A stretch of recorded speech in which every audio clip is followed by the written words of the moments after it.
भगवान श्रीकृष्ण काहींकि अभिमन्यु को रक्षा करिपारिले नाही। महाभारत को धर्मयुद्ध बोली कुहाଯାଇଛି, किंतु महाभारत संपूर्ण रूप से धर्मयुद्ध न होई कर्मयुद्ध भी थिला। एही कारण पई महाभारत को नहीं अनेक रहस्य रहिछि। सेथि मध्यरु गोटिए रहस्य एहा अटे कि भगवान श्रीकृष्ण भगवान हेइकि मध्य निजर भणजा बा अर्जुनकर पराक्रमी पुत्र अभिमन्यु को काहींकि बंचाई नथिले। अभिमन्यु प्रत्येक व्यक्ति एक प्रेरणा अटे।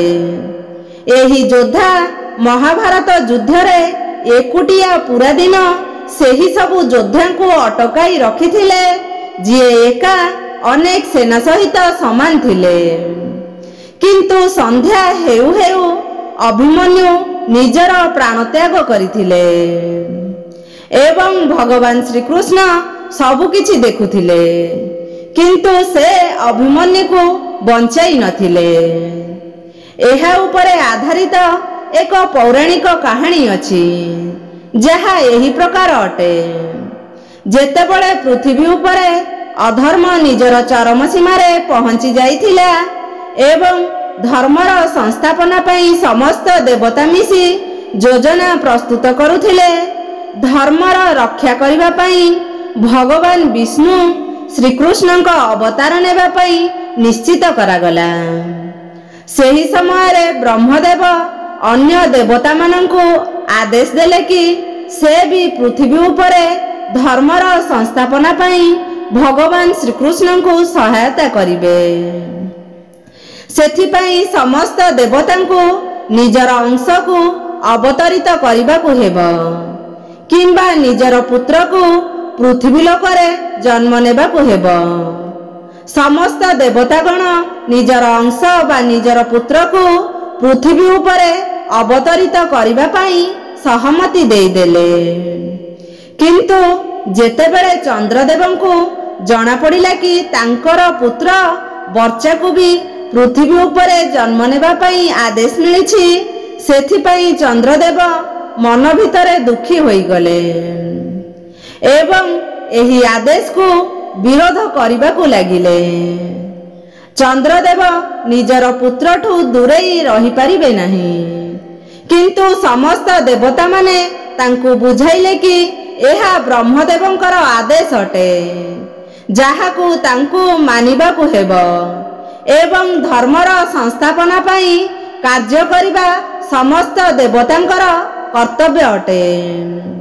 सबु देवता मानंकर कथा सुनी चंद्रदेव निजर पुत्र वर्चा को अवतरण पाई सहमत होई गले, किंतु से एक शर्त रखिले। शर्त एहा थिला कि तांकर पुत्र पृथ्वी लोकरे अधिक समय जाए रहिबो नाही एवं से सबुठु अधिक शक्तिशाली हेबो एवं पूरा दिन युद्ध करिबा परे से संध्या काल रे निजर शरीर त्याग करी मो पाखकु स्वर्ग को फेरी आसीबो। सबु देवता माने चंद्रदेवंकर एही शर्त को मानि नेले। सेथिपाई चंद्रदेवंक पुत्र वर्चा अभिमन्यु रूप नहीं अर्जुनंक पुत्र रूप रे जन्म नेले एवं भगवान श्रीकृष्ण सानिध्य रे परम प्रतापी हेला। अभिमन्यु निजर मातांक गर्भरु चक्रव्यूह भांगिबा शिखी जाइथिले, किंतु चक्रव्यूहरु बाहरिबार प्रक्रिया से जानि पारिले नाही। काहींकि ना जेतेबेले अर्जुन निजर स्त्री सुभद्रा को चक्रव्यूह भांगिबा शिखाउथिले, अधा कथारे सुभद्रा को निद्रा आसी जाइथिला। भीष्म पितामह आहत हेबा परे पांडव माने कौरवंकर सेना को ध्वंस विध्वस्त करिदेले। सेथिपाई कौरव माने पांडवंकर सेना को नाश करिबा पाई योजना प्रस्तुत कले। योजना अनुसार से अर्जुन एवं तांकर सारथी भगवान श्रीकृष्ण को युद्ध भूमि दूर करदेले एवं चक्रव्यूहर रचना कले।